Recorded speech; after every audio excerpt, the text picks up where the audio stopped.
Paul West, welcome back to the show, my brother. Oh, so good to be back, Joey. What episode will this be, you reckon? I was on 68. Fuck yes, you were. Well, this will be almost double that. This will be like episode 134, I believe. Oh, wow. There you go. How Pretty about much that? Very close. Two off bloody being double over. What would that be, 136? Yeah. Oh, Hey, we can push it. I can squeeze a couple in beforehand. Well, that's good. Oh, it's amazing to be back. Not a lot of people get the invite the second time. Jeez, I feel privileged. I was blown away by the people that told me the episode. Like, I loved the episode we did back then. Right? Like, it was you're such an enjoyable guy to talk to.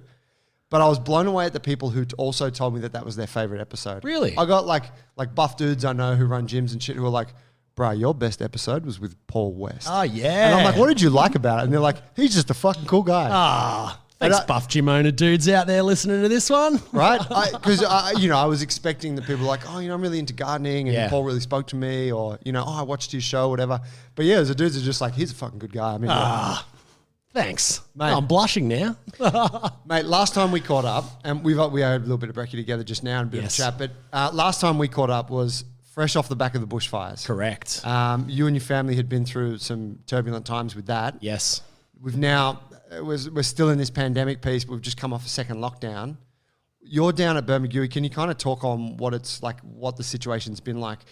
Do you guys, I'm guessing for you guys, the bushfire scar is still very fresh. Yeah.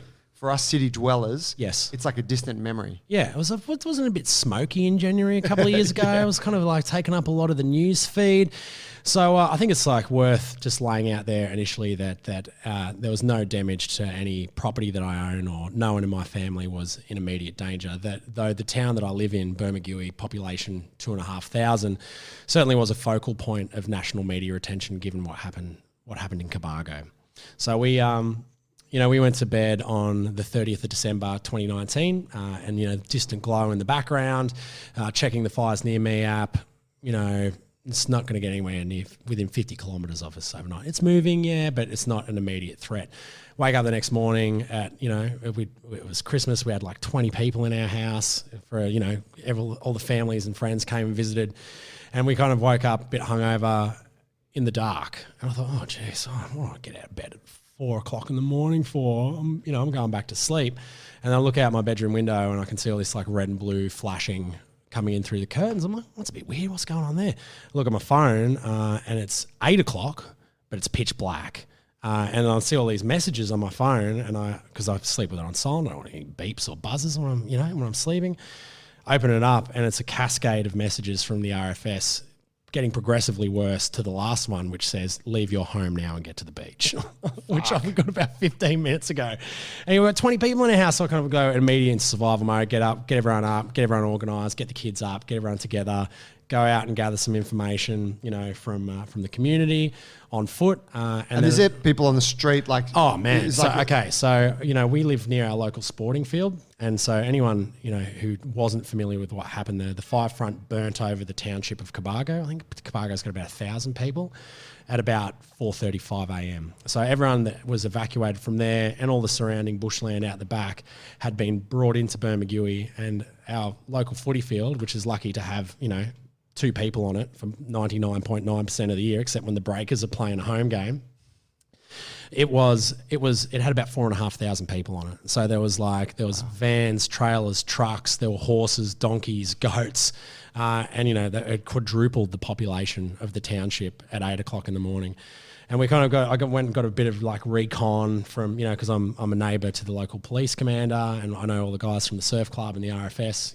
Country living, you kind of got direct access to these people, and they were just in full like emergency mode, but I managed to kind of get some info out of them, and that it was coming. That we had about 20 minutes before the fire front hit town, and you could see it. You could see the glowing, the growing orange glow over the northwest horizon of the township. There's a little ridge that runs behind the back of town.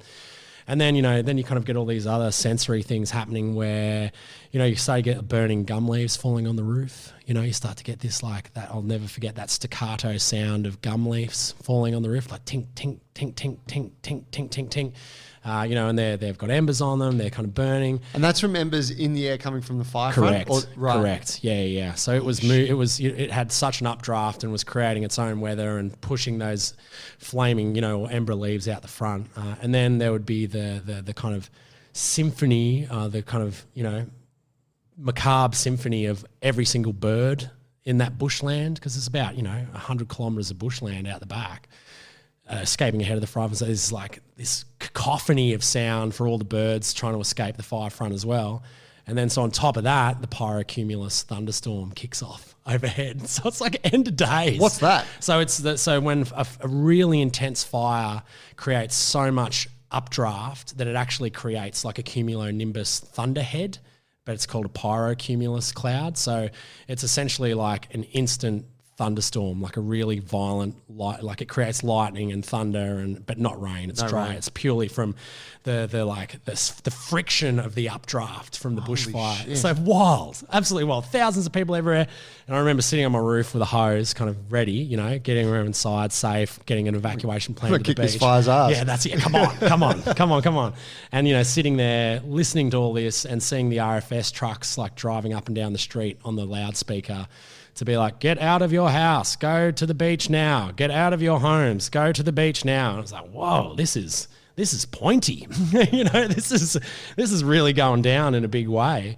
And then we were so, kind of fortunate that there was a southerly change came through and just put it all to sleep temporarily, kind of kicked the can down the road a bit. So, I mean, that's kind of just set the scene of what our experience was. We couple that with an evacuation with young kids, and it was crazy times. But when something like that happens in a community, I think the immediate response is galvanization. Like there's this kind of really strong, banding together. And I mean, there's a really interesting juxtaposition here that I'll tell you about. And so when the bushfire was coming, people had to get emergency supplies, right? They had to go to the supermarket, no power, no phone reception. The supermarket was just giving away water and food, and they had no cash facility, no power. And they had to give a lot of it away because all their fridges were off. Power didn't get put back on for, I think, 10 days. And so, but there was lots of people there. You could see people were deeply panicked, like crazy, like this could go pear-shaped really quickly, given the amount of anxiety and panic in people's faces.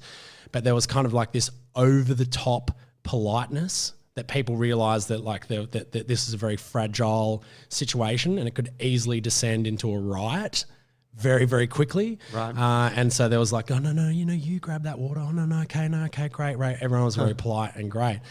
Whereas you kind of juxtapose that to the pandemic where there was this invisible threat, and it wasn't as immediate and tangible as, say, a fire front, and it was the polar opposite. People are punching on over toilet paper, like it's crazy. Even like I don't know, even at your end of town, even in our end of town, even down in the country, like because it was the invisible threat. And so when there's no tangible threat, I feel like that it kind of gets people's defenses up much more, and even another person in the same boat is kind of falls under that category of the invisible threat. But where you've got a united, like, here comes a fire, here comes the apocalypse, then everyone can be like, okay, there's a bit of solidarity, we're all in this together. Yeah. So, I mean, initially, really great community solidarity. And then, I think everyone became very well-versed, at least in some way, in mental health first aid. And I know that's something that you guys have done a lot of work with here at Jungle Brothers, which is amazing to see people driving that conversation in a context, where you don't have to do that. You're a gym owner. You don't have to help people deepen their conversation around mental health first aid. But it's an amazing and proactive thing that you guys do here. And so people got pretty good at that. But I mean, some of the trauma there, it's so deep, you can't, it's really hard to comprehend. And I mean, I certainly missed the worst of it. The experience that I just shared was as bad as it got for me, Yeah. Bit wild, bit crazy. I'll remember it forever. It was stressful, but, never really threatened deeply, Yeah, right. Whereas I had friends that were calling their other friends saying, I'm going to die and I want to say goodbye. They're in the car. Wow. They're in the car escaping this fire front at 3 o'clock in the morning. It's burning all around them. They literally think they're going to die. Wow. They're like, I'm never going to escape this. Like, please tell blah, blah, I love them. Holy shit. Like, this is it for me. or mates that like they live right out in the bush and they stayed to defend their property, and, you know, they saw it, you know, tear down an escarpment, you know, like a 500 meter elevation mountain in like 5 minutes. Jesus. And then surround their house, and then burn their shed, and then burn everything and burn right up to their house. And when they decided to kind of get out of there, and they're escaping that, you know, so a lot of really deep seated trauma.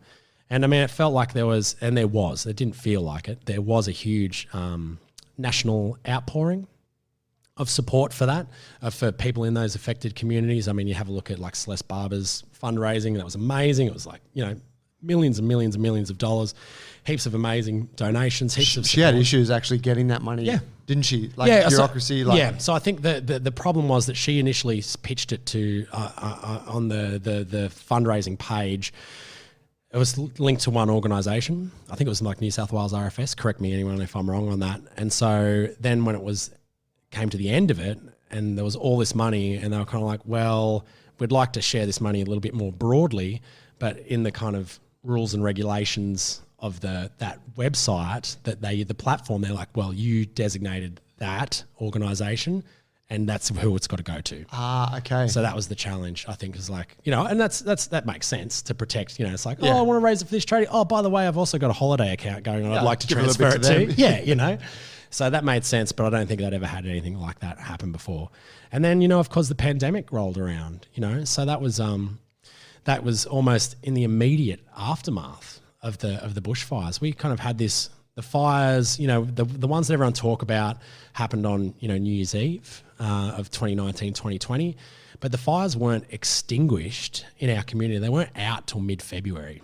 Wow. So they were kind of burning and threatening. There was probably another subsequent 3 or 4 events that where the fire threatened the town again. Yep. So there was this lingering menace. You know, it was smoky as hell. You know, like I know because I actually came through Sydney and was in Melbourne for a little bit during that summer period, and it was smoky. Yeah, it was like around you, like, oh, there's fires about. But like down there, it was just thick. It was soup. It just sat over everything for weeks and weeks and weeks. That's an interesting visual, just to go back to what you said in the beginning about it was pitch black at 8 a.m. Yeah. And I think like for me, and I'm sure for a lot of city folks, when you try to imagine what it's like, and you're like, yep, like I've been to these, you know, regional towns, and yep, there's like fucking tree lines as far as you can see and fire rolling in, but you forget that like you don't have vision. Yeah. Like you tend to think like it's daytime and that there's a fire burning. You can see it. You're sweet. Yeah, because like I've been on out there on hot days, but it's like, no, you can't see shit. It's smoke in your face. Well, I had no appreciation for it myself. I'd never been anywhere near a bushfire before until that experience. And I think what I assumed is when you see the footage on TV, it's like, oh, they're always filming in the dark. Like they're always shooting the bushfires at night because you always see the flames whipping up around the trucks. No, it's the middle of the day. Yeah, right. It's just, that's how dark it gets. Like it is literally pitch black out the sun. No, not, you know, middle of the day, the sun can't even punch through the smoke. It's so thick. It's unbelievable, unnerving, amazing, really incredible. Yeah, I mean, I can say this from a position where I was very fortunate to avoid harm or loss, that it was a crazy thing to live through, you know.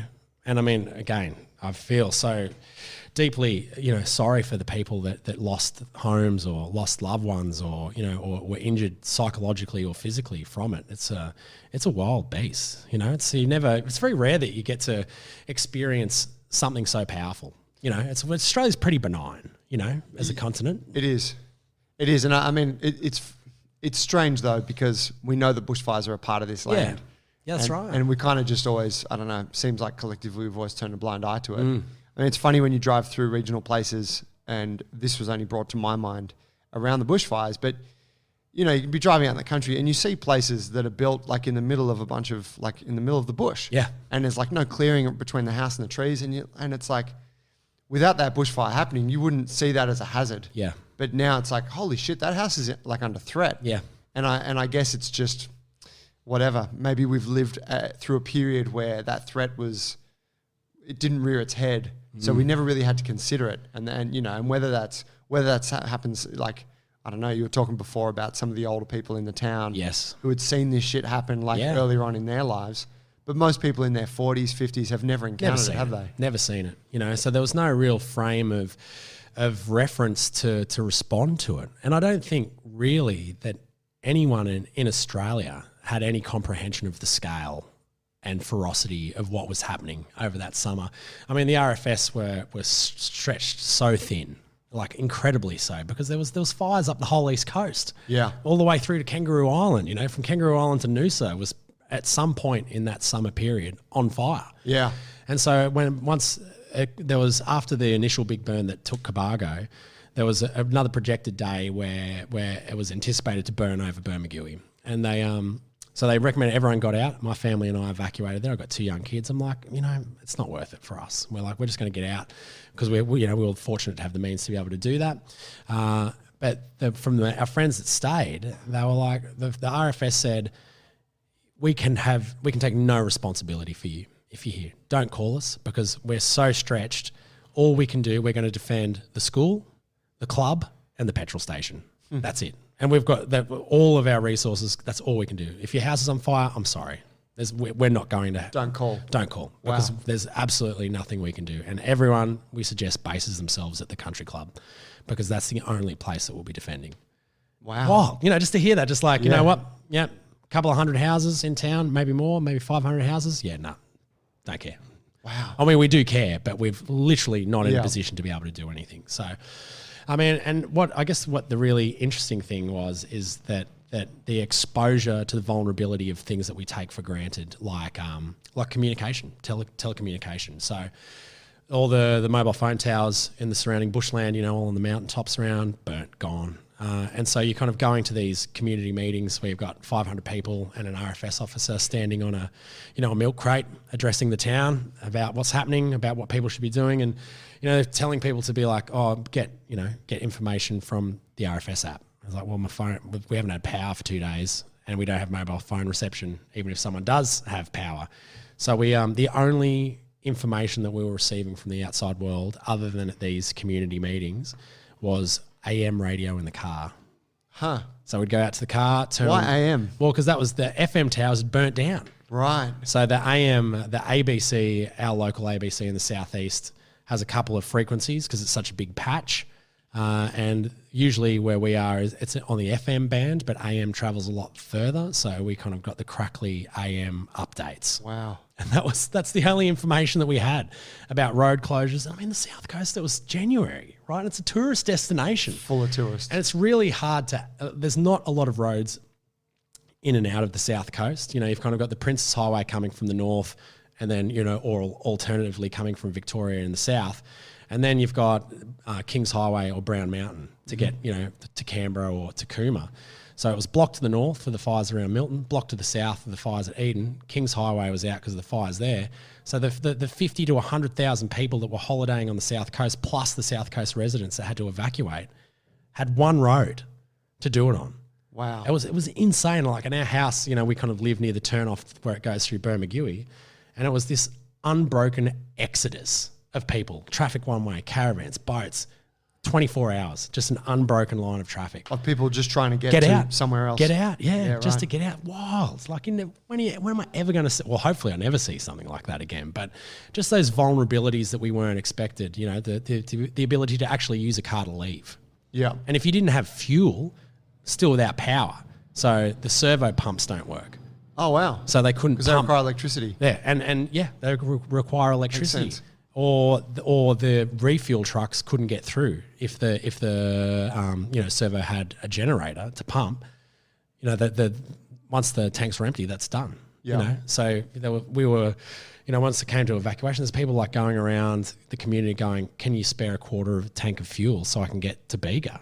Which is like an hour drive south, and we're siphoning fuel, at 2 a.m. in the morning out of cars into other cars so people can, put their kids in there and hopefully get to the next town on a quarter of a tank of fuel. Wow. Crazy, with no information. What's the fire? We don't know.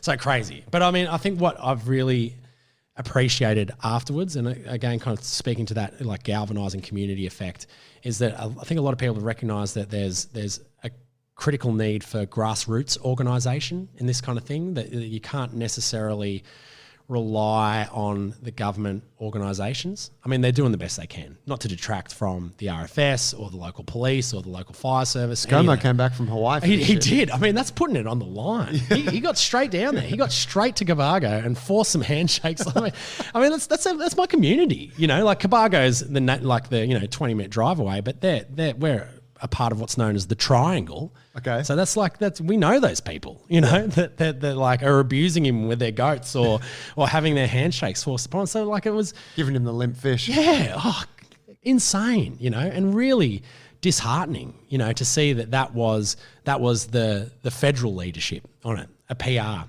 And, you know, a PR opportunity. And then, of course, the nationally broadcast, you know, TVC the next day about we're doing this and we're doing that, you know, with the images that media team picked up on their visit to Cobargo. Yeah. The Liberals, don't worry, we're taking care of it. I was like, wow, that's a slick operation. If they, you know, I'm totally ethically opposed to it, but I mean, they don't muck around. They kind of get in, get the photo op, make an ad, get out, get it on national TV the next day. For anyone that you know didn't see that on the news, or maybe you know not from Oz, there was footage of the Prime Minister going to Cobargo. Yeah, and he's in there, and there's these RFS officers who have been out there fighting fires. Yeah, they're fatigued. They're like, you know, they're broken individuals. Man. And he's there.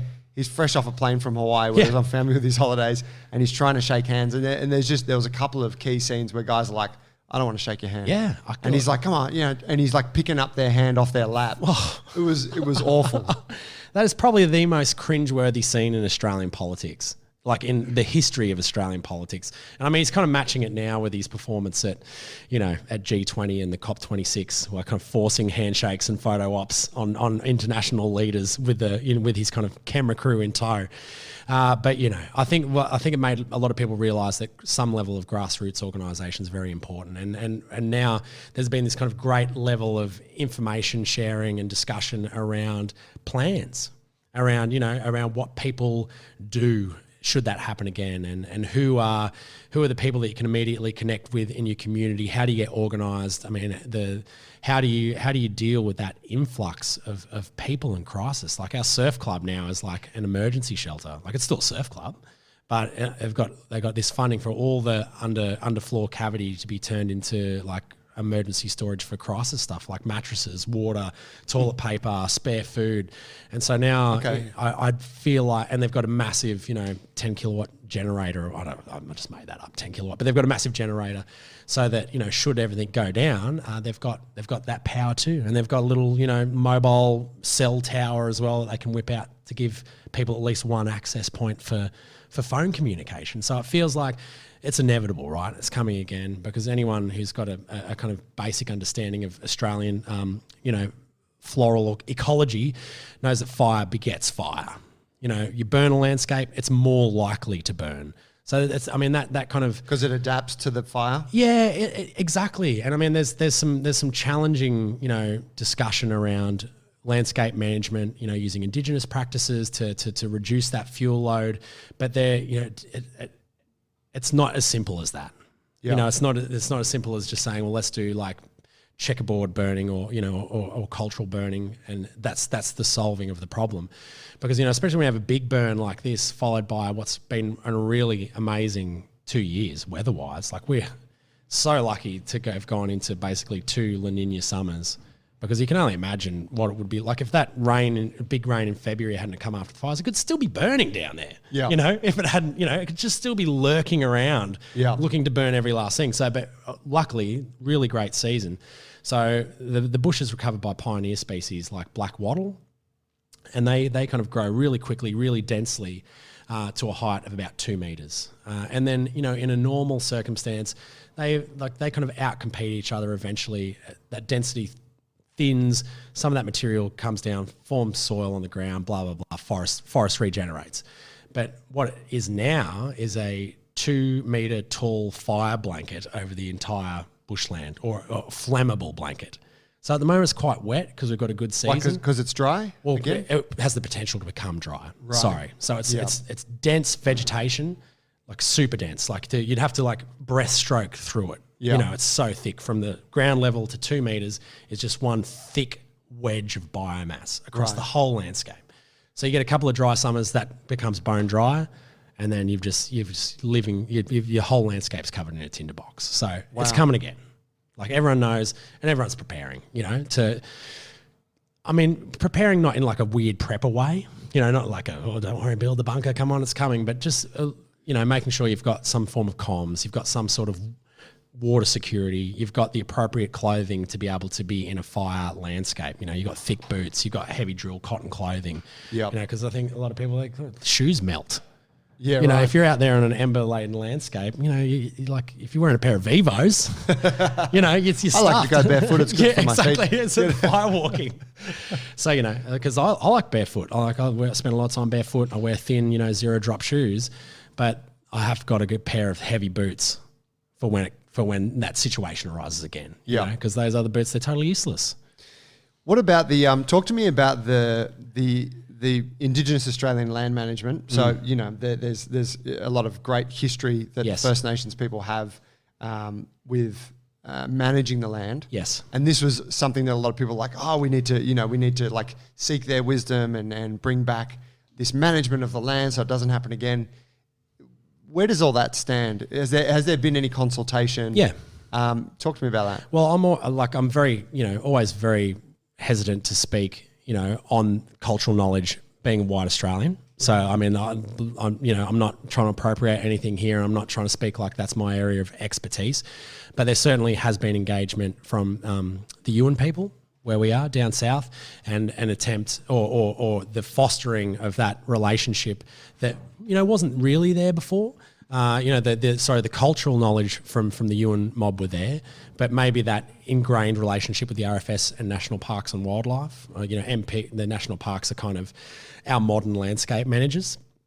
But that it's a totally different form of landscape management to Indigenous landscape management, where national parks is about locking it up and keeping it wild, and managing feral animals, managing invasive weeds, managing human interaction with that park and space. Whereas I think an Indigenous landscape management is a lot more human centric. You're in that entire landscape, and it's not, the idea of wild doesn't really exist in the same way. It's because there's nowhere is true. There are obviously degrees of place with different significance, but people are a part of the landscape and influence it.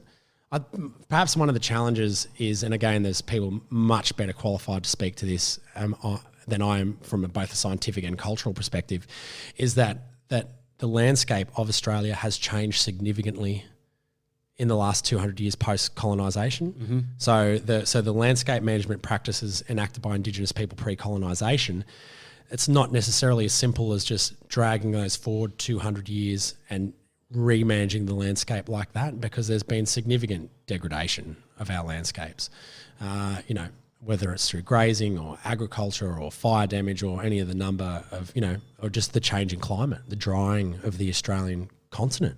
Yep. And so I think one of the interesting things that I've kind of heard have come out is it's actually not even about the burning, the cultural management.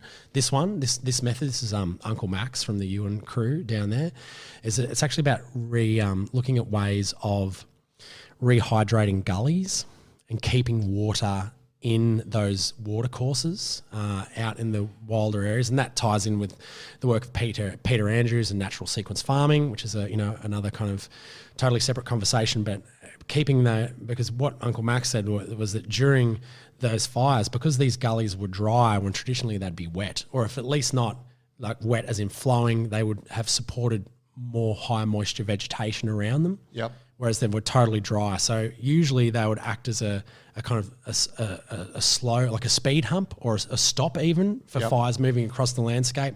They'd hit these wetter gullies and patches, slow, stop, whatever. Whereas when they're really bone dry, they actually act as chutes because the vegetation's quite clear around it, so they can become these like air tunnels, and the hot air hits these dry gullies and just tears up. Holy shit. Like a fire tornado up that, and it actually amplifies the fire. So my understanding of some of the work that's happening in the South Coast is trying to slow the movement of water down across the landscape. Right on. To just trying to keep that moisture in the landscape for as long as possible. So, I mean, I think it's amazing that conversation is on the table. You know, that we are respecting that knowledge of traditional custodians, First Nations people, and their intimate and deep understanding of the functioning of the Australian landscape, and actually going, wow, these guys, they actually know some stuff. Actually, they know a lot. Oh, we should maybe we should be taking some cues from them as to how to manage the landscape. So, I mean, I guess that's again, kind of going back to that notion of, you know, community galvanisation, is that in the face of that disaster, we realised that we've kind of all got to work on this. You know, if anyone's got anything to bring to the table, it's all beneficial. Yeah. Going back to what you said earlier about the enemy that people can see versus the invisible enemy, and the difference in sort of the dynamic between folks. Yes. I'm guessing you're familiar with Sebastian Junger. Oh, He's an author. He's been on. You can hear him on Joe Rogan podcast, Okay. which is you know, not Got a a huge fan 5-hour of Rogan drive. these days, but Yeah. but the ones with Sebastian Junger are excellent. Okay, cool. But he wrote a book called Tribe, All right. on homecoming and belonging is the subtitle. But he talks about how he spent a lot of time. He spent time in Afghanistan with a military platoon on the side of a mountain in shit conditions, being bombarded for fucking like 2 years, you know, losing men, not having food, like horrible conditions. Got back to the States, you know, the soldiers that survived, they all got back. He caught up with them in the years following. And he found that all of the soldiers kind of all expressed some desire to just be back there on that mountainside. Wow, because of that solidarity, Well, yeah, and that was- kinship they had. Exactly. Wow. And so that was sort of the premise for the book, is how when there is an imminent threat to your existence, it forces us to band together. Yes. And that is when people have the fondest memories of this human experience. And, you know, and then he looked into different experiences during World War I, World War II, where people have experienced the same thing. It was like, you know, London was being bombed, everyone was stuck underground in the subway stations, and they fucking loved it. Yes. And it was like, looking back on it, people were like, oh, they were the best times. Fascinating notion, right? Indeed. That having some kind of threat can bring you closer to the people around you. To think about the inverse of that, which is a lack of threat, takes you further away from that, like breaks those connections. Yeah, and that invisible nature of it, where it's uncertain, where instead of being drawn to someone in your community, they represent a potential danger. Like an invisible one, it's like, okay, well, we're all in this pandemic. We all have been in this pandemic for the last 18 months, 2 years, but the threat can come in the form of my family. The threat can come in, it's the virus, whatever. Those germy kids. Yeah, there's snot-nosed little rats. They're the ones that'll probably, it won't worry them in the slightest. But then, you know, so instead of it being like bringing people together, it's all, and you know, it's been enforced and recommended through health orders of distancing, of, you know, kind of pushing away instead of, you know, there is a notion of solidarity. I know I've got, you know, a lot of friends and family in Melbourne that there was a real sense of we're in this together. You know, obviously that kind of ground on a bit towards 250 whatever days of lockdown, which is just an amazing feat of endurance psychologically for so many people.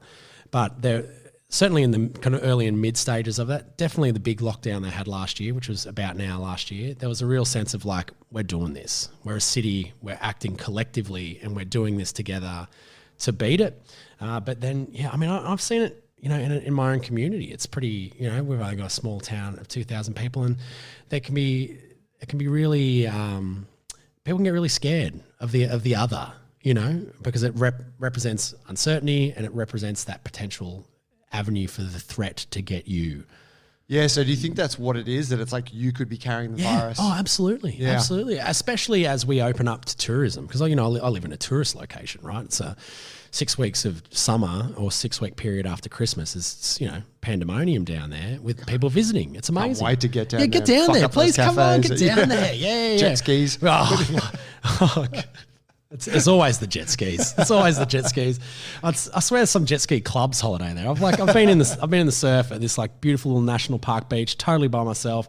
Dolphins, sunrise, sunset, you know, beautiful golden water, and then had like a club of like 30 jet skiers rock up off the point. Yeah, and then, you know, go on, and the lingering smell of two-stroke hangs in my nostrils. That's another story. But yeah, I think that it has driven a real wedge between people. You know, that's that when the threat comes in the form of people is really dangerous. You know, and it's not their behaviours or their actions necessarily. It's purely the fact they could be a vessel for this, you know, essentially invisible threat of a virus. Whereas when it's something like a fire, or in the case of maybe a war, it's really distinct what it is. You know, you're going to get shot if you put your head up. That's where the enemy is camped. They're going to bomb you. That's their plane. Take shelter, or here comes the fire. Like, you don't want to just be hanging out sunbaking when that thing rolls over. You know, you want to be taking action, and you want to make sure your neighbours are taking action. But yeah, I found that idea of lockdown, of isolation, of socially distancing, and I mean, you know, I'm not going to wade into that conversation about, you know, where that's at or whether it was appropriate. Let history be the judge of that.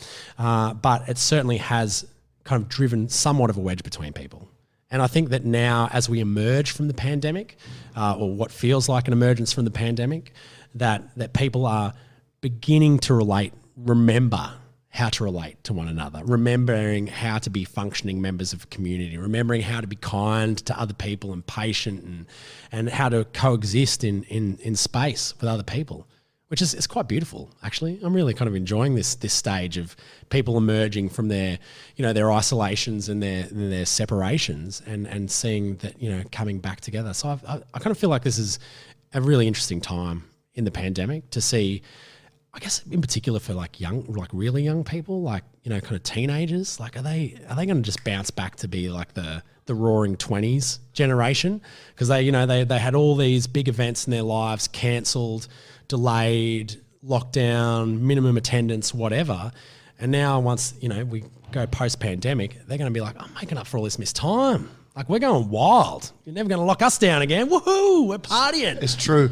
Yeah, the club scene's going to take it to a new level this surely. summer. I reckon. It's going to be a massive summer. And I mean, again, I feel like as well that people are out there, while international travel is on the table now, I mean, it's still quite financially inaccessible for a lot of people. It's it's back, but it's not back in the form of cheap international air travel. Yeah. Like, it's technically there, but still inaccessible. I guess what I'm really enjoying is seeing that people are discovering and appreciating their backyard. Yeah. That regional Australian tourism. And I mean, that was to the credit of the urbanites in Australia. All those kind of social campaigns that kicked off to get people down to the country post bushfires, like Spend With Them, Empty Eskies, that was a great campaign. Amazing. It was literally life-changing for people with businesses that had lost all their summer trade. That's where they do 95% of their yearly earning in that kind of 6 weeks to 8 weeks of, you know, Christmas to Easter, gone. But then these campaigns, and people were spending up. It was beautiful. And then pandemic, bang, it's all gone. Yeah. And then they're like, oh. And then it was like, you're the enemy. Like, yeah. City dwellers are infected. Yeah. Well, where you from? Where you from, mate? Where you from? Haven't seen you here before, mate. Oh, you're down from Sydney. What are you doing here, mate? So there was a bit of that, you know, and they're like people, you know, because some people live in town, they've got Victorian plates, you know, but they were getting abused because like people just see the plate and they're like, I live here, man. I just haven't changed my license plate over yet, whatever. But like, we live here. Or people like writing in wax on their cars at the beach and stuff like that, you know, locals only type stuff. But, you know, so I feel like hopefully those stages are somewhat behind us. Yep. And that now that we can re-embrace and recalculate and figure out how to be a community and a society together again. I mean, it's complex. There's going to be some really amazing PhDs written on this, I reckon, from the academic community of the, you know, there'll be books, there'll be PhDs, there's already all of that. But to see how history digests this chapter will be really interesting, I reckon. Yeah, I agree. Mate, tell me about your training over the time. You were up here this morning training with JT, doing some jits. Getting towelled. How were you training? Were you able to train over the last like 9 months? Yeah. You guys were able. Were you locked down in Bermagui? We had, I think it was 8 weeks. Okay. 8 weeks of fucking cakewalk. Yeah, soft. 8 weeks. And I mean, I couldn't physically do jiu-jitsu there, you know, because we train at the surf club, and the surf club's obviously, you know, by the books. So we just put that on a hold. But I mean, we were so fortunate, you know, because, you know, the whole stick in your LGA thing. So our shire goes from Bermagui to the Victorian border, which is about a 2-hour drive. Oh, wow. Yeah. That's your LGA. That's my LGA. Amazing. And then from the coast, it's probably another hour drive inland to get to the border of it. So, and that's heaps of national parks, heaps of beaches. So like for us, it wasn't difficult at all. Like there's no way I could pretend that it was. And then we kind of just went into this weird like holding pattern of being a small town. So, and I mean, I had the kids with me. They were both out of care because, you know, that's happening, homeschooling, all that. I mean, my oldest is in year 1 currently and the youngest is in childcare, preschool. And we just went on adventures. You know, I didn't push any homeschooling for them. Year 1, you know, what am I going to make him do, you know? Colouring in and stuff. I'm like, no, so we just spent a lot of time out and I just kind of would try to get that, maybe not like workout kind of notion, but more so just like outside using your body, moving, climbing, walking, swimming, doing all those, you know, that kind of high movement stuff. And then I guess I kind of looked for something like quite simple in my training, and you know, I kind of I don't know, foolishly, naively maybe, I went online and I've got a squat rack and a barbell at home that I hadn't been using for a while, and so I started a bit of starting strength. Nice on there. So toe. yeah, exactly. Yep. And I mean, I'd never really done a dedicated barbell program. Like I think I got it a few years back just to kind of like do some random CrossFit-y type stuff, you know, like throwing things around every now and then, but absolutely no structure, no programming. Is this where the thickness has come from? It is, yeah. Yeah, okay. yeah. We walked into the cafe and I was like, whoa, geez, look burly. out. Yeah. So it's, and I mean, that, I guess for me, I feel like I've got a kind of body type that resonates with barbell lifting.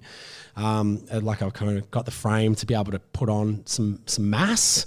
Not that I've ever really gone down that path, and it worked. It just made sense, you know. And for me, for someone with no, you know, I'm not a PT. I don't really have any kind of deep understanding of that. Like just to be able to, most PTs don't. Yeah, that's right. So I'm not alone there. Yeah. But you know, really simple movements, really simple programming. Just keep stacking it on, away you go. You know, and it worked. And I was like, oh, okay. And it was the kind of thing where I could put the kids to bed, and I didn't really have to think about it. You know, and it's like when you're doing that, like kind of lifting heavy routine.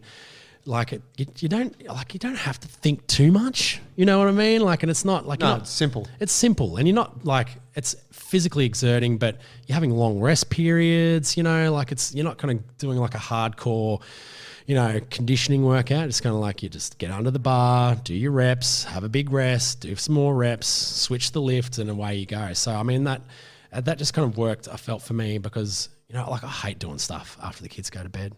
You know, there's parents out there like, oh, my kids go to bed. That's when I do 2 hours of solid work, you know, and I'm like, I'm cooked. It's time to lie on the couch. Oh, man, exactly. Like, you know, if I don't fall asleep in their room with them, I'm moments away from bed myself. So to be able to just kind of go, okay, this is real easy. I can kind of do it on autopilot while still making some sort of progression. I mean, it's not ideal to be doing something in that kind of mindset. I do like to have a little bit more consciousness around what I do on my movement, but it just worked. But then it got boring. Well, you would do that like there in the house, you're doing the lifting, like it's just at there. The same time. Yeah, exactly. You know, they're kind of humming out. They're like, you know, hanging off the barbell, off the squat rack. And, you know, if I was just doing it through the day or trying to like move little plates around, which is quite cute. Luckily, no one lost any toes.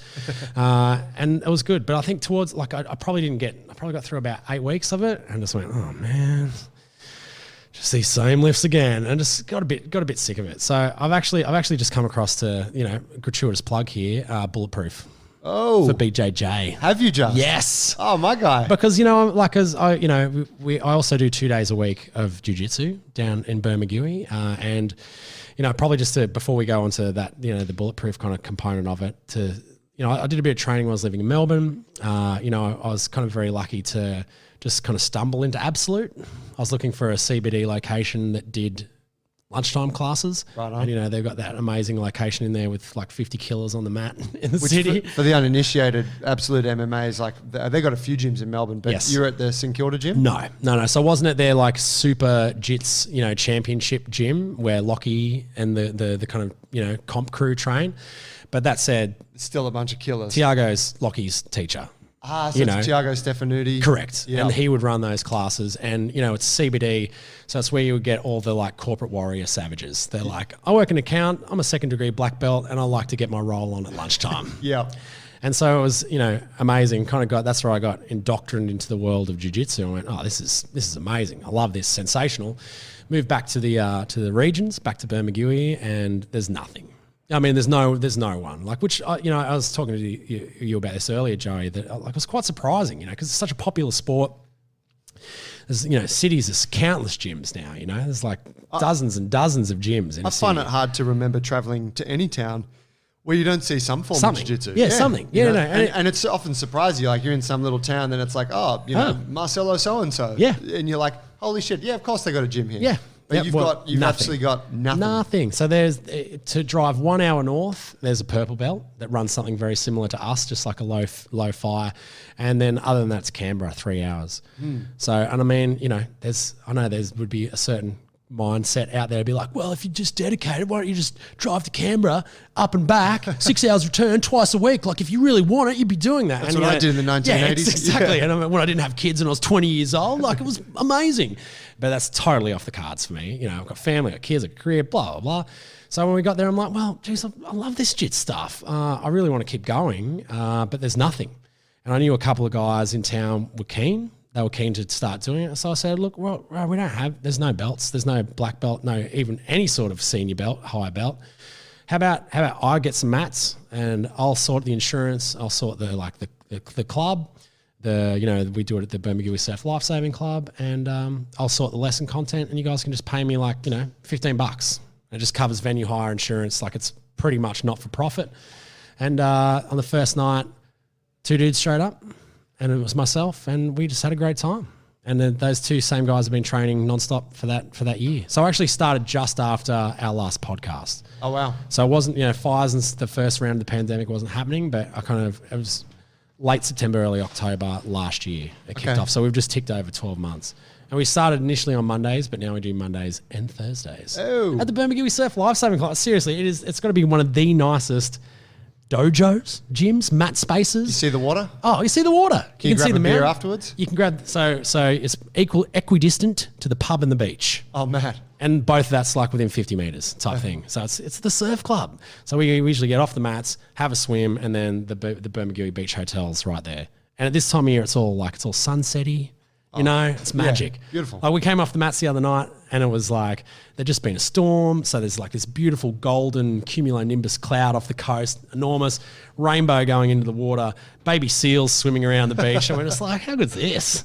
Oh, amazing. Yeah, exactly. Seal if I wanted to. And don't yap at me, you little mongrel. So we kind of get like 6 to 10 people on a twice a week. Girls, Mate, that's amazing. 16-year-olds up to 50-year-olds, and it's all been word of mouth. It's all just been people just kind of randomly show up. We've had like one black belt randomly show up from Canberra because he just heard on the grapevine. He was just like an unassumed, as they always are, just kind of like just a regular, kind of Canberra public servant looking dude. He's like, oh, is this where you guys are doing jiu-jitsu? I'm like, yeah, come in, man. It's like, it's no gi, and gave him the spiel like, I've got no qualifications, just so you know. Like, I'm not trying to run some sort of dojo business here, but we just kind of come work through some stuff, have a bit of fun. And he kind of put his back down, and like, I'm sure he didn't plan it, but like, as he put his backpack down, it was kind of half open, and like the black belt just kind of like rolled out a little bit. I was like, oh, what's that? Are you sure? Do you want to run this class? Because I mean, like, you're infinitely more qualified than that. He's like, no, it's cool. Did he run the class? No. But he let, because he was He just wanted to do a class. He just wanted to do a class. Yeah. But he didn't run the class because I didn't think he wanted to be like, no, it's you do your thing, man. It's cool. But what he did do was spend a lot of time with people. Great. So he'd kind of like rotate his rolling, and he like just gave us so much knowledge, and he's a regular. Wow. Like he's a regular visitor, I should say. So he's based in Canberra. They've got a caravan at Wallaga Lake, and whenever he comes down, he just sends me a message, and he's on the mats. That's beautiful. Oh, so good. It's amazing. So, if anyone's listening, just shouting out, if anyone's listening and they're down in, heading south on the coast in summer, look me up, Bermagui. I think Groundswell Jiu-Jitsu. Oh, it's got an official It's got a name, yeah. You got an Instagram account or something like that? I do, but it's like, I'm so shit at Instagram. I mean, like, I especially in the food space where I've kind of traditionally been over the last 8 or 10 years, I know people, that are masters. They've like literally built their whole career on the back of their social media strength. Yeah. And when they do stuff, I'm like, but I see the level of dedication that it takes to do that. I'm like, I don't want that. Yeah. I'm not ready. It's nothing to envy. Yeah. If that's the price you got to pay to be where you are, I'm looking for a different career path. Yeah. You know what I mean? Man, I get people come to me because, I do a bit on Instagram, and people come to me and say, you got to get on TikTok. and I'm like, and they're like, all you got to do is just post one video a day. That's just it. Posting, and it's Simple. like, do you know how much fucking work goes in? Like, yeah. Yeah.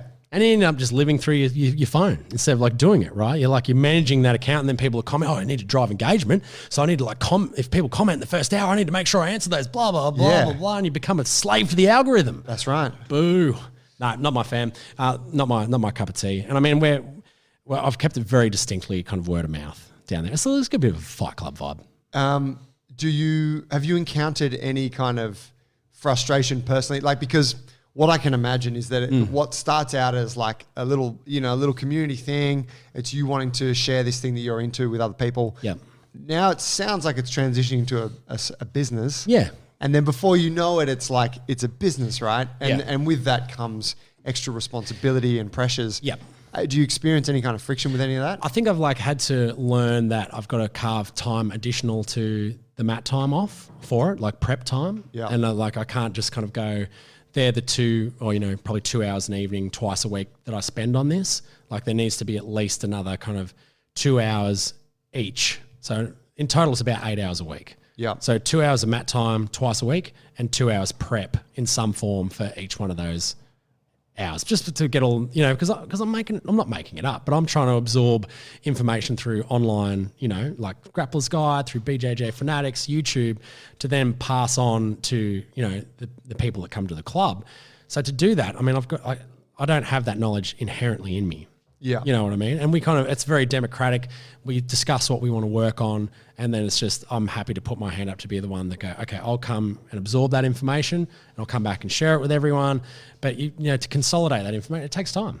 Like you can't just watch like a 5-minute YouTube clip after you've set the mats up and everyone's kind of filing in and go, oh, I'm teaching that, But and luckily, I'm very upfront with everyone. Like as soon as they come in, I make sure people know very distinctly what's happening there. It's like we're just pretty much a grappling club. This isn't like, I'm not some sort of like black belt with knowledge to share. I'm facilitating people coming here to grapple, and the cost basically covers insurance and venue hire. And I pretty much do it off my own. Just so I can roll, so I can do it. Get some training in. Yeah. When are you coming down? When are you coming down, Joe? When did I say? What is it now? Like next couple of weeks, I think. Dude, I think I'm there at like 17th of November. Yeah, awesome. Check this fucking calendar right now.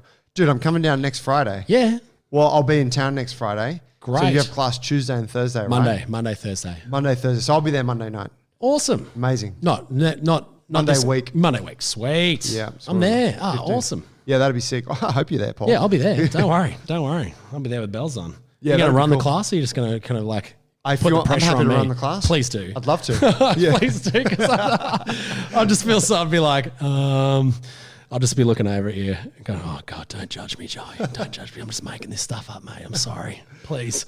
But yeah, that would be amazing. Yeah. And people are so open to it. They're a great bunch of people. They want to learn. They want to roll. It's all no gi because, we kind of thought that if we did gi, it would just look ridiculous. Everyone standing around in white belts, But I think maybe down the track, I'm certainly kind of putting it as my 2022 goal to get a blue belt. All right. And we've teed up with a couple of black belts from a club in Sydney, in Canberra, and I've kind of expressed that desire to them, and help me with this, and they kind of the guy that first dropped in is one of those black belts, and his kind of coach, and they're they're keen on that. And I think because it feels like a lot of that Canberra scene started in a very similar situation, like in the old garage days. It's not a massive scene in Canberra yet. It's still really good. A couple of great gyms there, Legion 13 and Elements.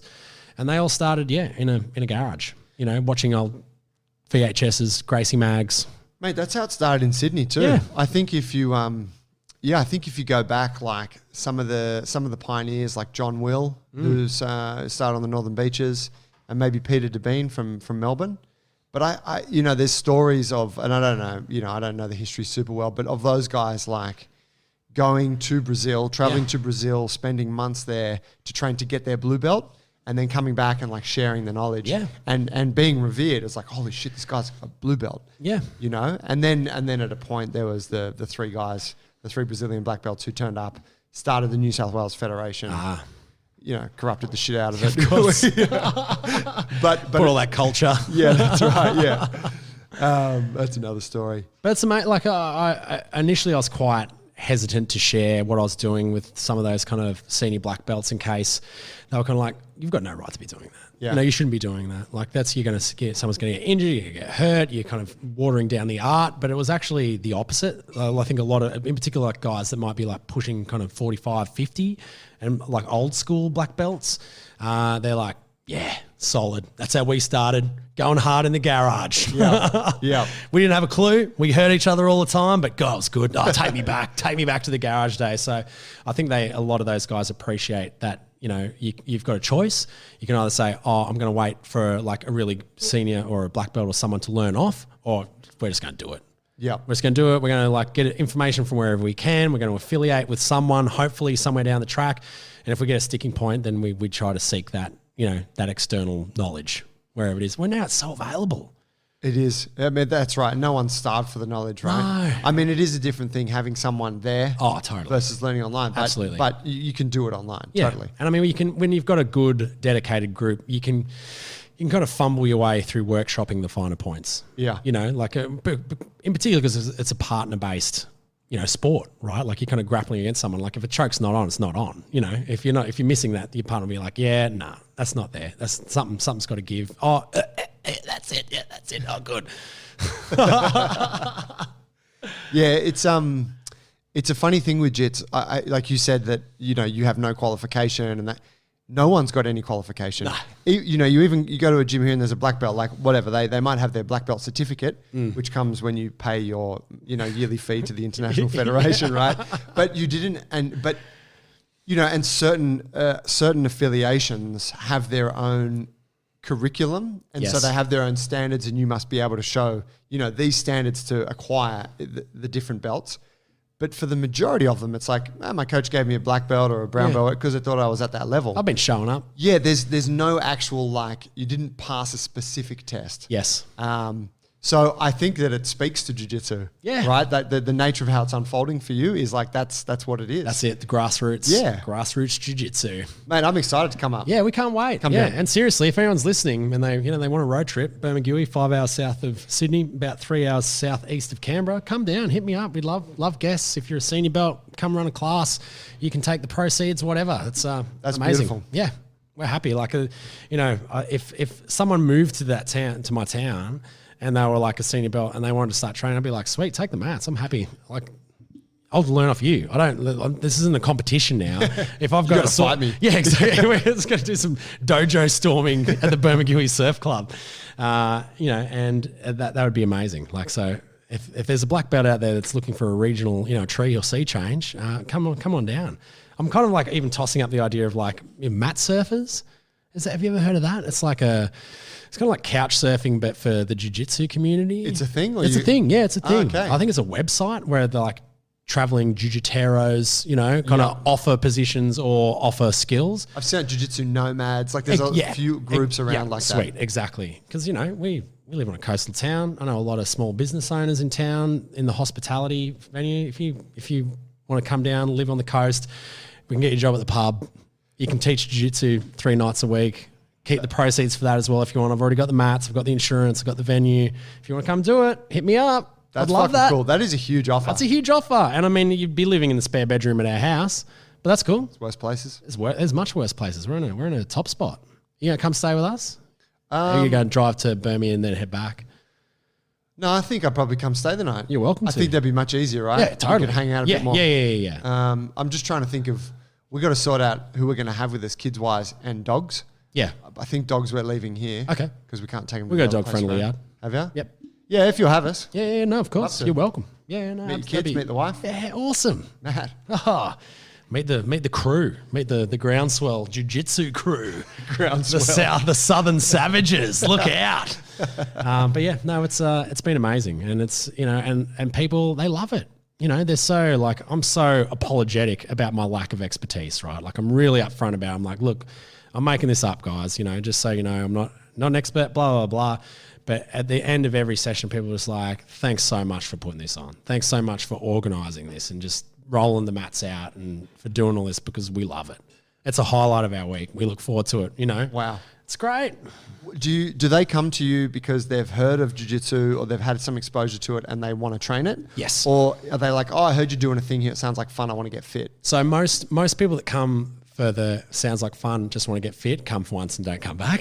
Right. but most of my crew have had some exposure to training somewhere else. Yeah. And they were in the same boat as me. They did a bit, they trained for 6 months, a year when they were living somewhere for work. They come back to Bermagui and they're like, oh, well, it looks like that's done now. That chapter's done. And they're just happy just to get on the mats and roll. Yeah. You know, and we've had to have a few people come through that it's been a totally new experience for them. But I mean, it really is not everyone's cup of tea. No. You know, it's like pretty intimate. It's it's pretty full on, you know, like when day one, when you're rolling, sparring day one, like that really takes a lot of people aback. Yeah. You know, and we try to do it, you know, properly. So we get people warmed up properly, you know, explain to them, you know, it's not fight or flight. Please don't go in there and try to, you know, in your first roll, try to like act like if you get subbed, you're going to die, because it's not the case. You'll probably end up hurting yourself.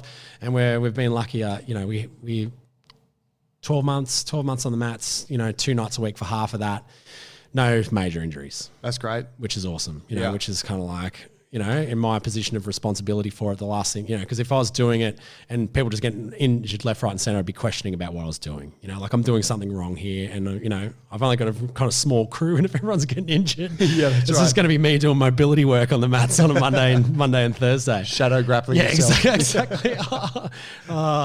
That was beautiful. That John Danaher, was that the BJJ Fanatics, the solo thing he released at the beginning of the global pandemic? Never looked at it. It was like free down. I was like, oh, free Danaher.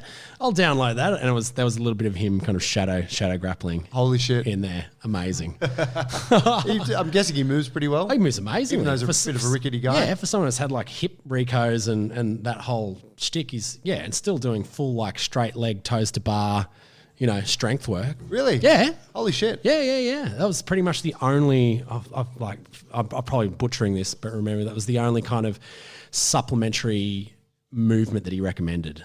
For jiu-jitsu? Yeah, like strength movement. He's just like, just toes to bar. Wow. He's like, that's it. Everything else should be movement pattern. How interesting. Yeah. I did hear an interview with him. Someone asked him what he thought was the best strength and conditioning for jiu-jitsu. Obviously not heard of Bulletproof. Yeah.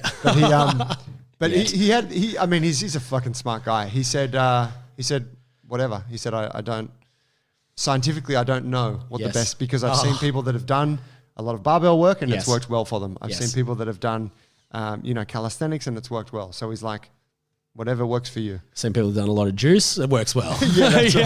Yeah. Might have trained a couple of them, who could say. It doesn't matter. Oh, mate, that's fucking cool. Tell me, you've released a book. I have. It's coming out. It's not available to the public yet. Not yet. But I've got a copy for you, and I forgot to mention JT. I've got a copy for you too in the back around there. I didn't bring oysters and cream this time, but I've got a book for you. It's called Homegrown. It's looking at the cottage industry of growing marijuana in your backyard. An important timing. Yeah, exactly. You know, maybe in another 10 years, I'll do Homegrown V2, and that'll be the case.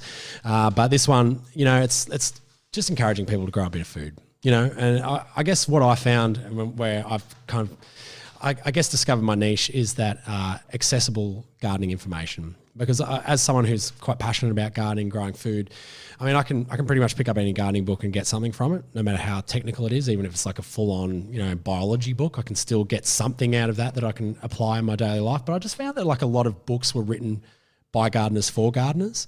Like there was a lot of assumed knowledge in there that like there was no stepping stone to propagate that. the seeds. Yeah, exactly. Like you know how to do that. You know, it's easy. Just grow from seed. So I guess what I hope to do is to kind of give people, because most people aren't coming from a gardening culture anymore. There's a huge explosion of interest in it, and I think, you know, a lot of that has been driven by exposure for the first time of people to food insecurity. Maybe not in like a really dangerous, you know, or threatening level of food insecurity, but I mean, I'm 37. The pandemic was the first time I've ever gone to the supermarket and seen an empty shelf. Right. And yeah, so that's kind of shattered that illusion of the supermarket just always being there, always being full, always having food available. And that's the kind of assumption that our modern society is built on, is that, yeah, you can niche down in whatever job you do, because the supermarket will have your food covered. Yeah. You know, that survival component of Maslow's hierarchy of needs, that's covered for you. You just, you know, all you have to do is put it in your mouth. You don't have to grow it, tend it, do any of that.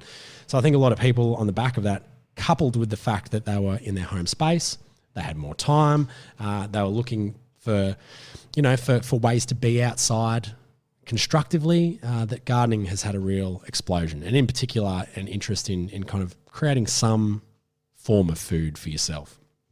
You guys do an amazing job here at JB's. The garden looks sensational.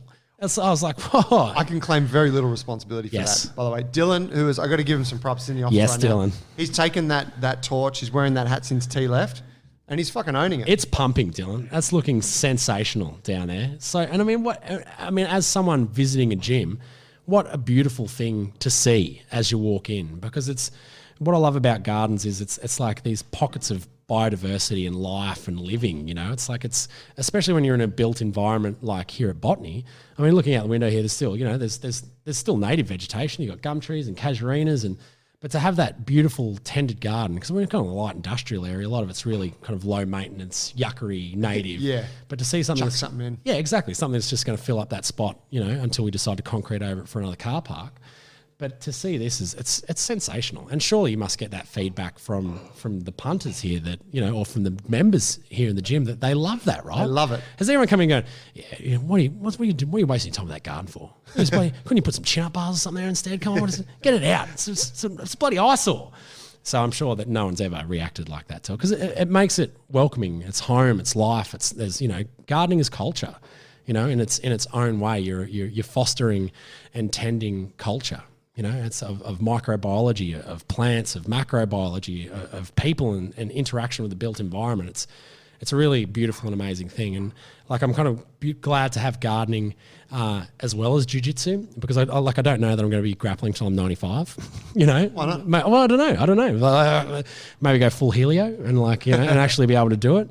But I certainly hope to be doing it for a very long time, and I certainly hope Bulletproof for BJJ, shout out, can give me the skills and the kind of physical It gets you to 100. robustness. Yeah, exactly. To be able to do it for as long as I want to do it. But the beautiful, you know, thing about gardening is that it's something that, you know, you're just always scratching the surface. It's like what's the word I'm looking for? It's fractal, your understanding of it. Like you see the initial pattern and you go, oh, there's a little bit more detail, and you realize there's a pattern within that, and then a pattern within that. And like, you can just constantly deepen your understanding throughout the course of your entire life.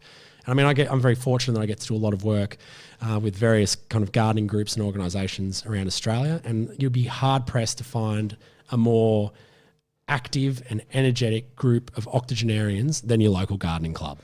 Like, they smash it, you know. Are they 80-year-olds? 80-year-olds, yeah. So like, I mean, I get invites to speak at that kind of stuff all the time. They're like, oh, we're having our Thursday catch up, first Thursday of the month. We'd love you to come and talk. And I'm saying, yeah, sure, I'd love to. Come on. And then, you know, you go in there and they're like, they've got the Sandra sword, the urns on. They're like swapping cuttings and seedlings. They're all mobile and active, and their eyes are sparkling. And it's like, it's gardening that's keeping him young, because it's, you know, I think the worst thing, especially, you know, once you get into your later years, say post-retirement, especially if you've come from a physical job, is to stop.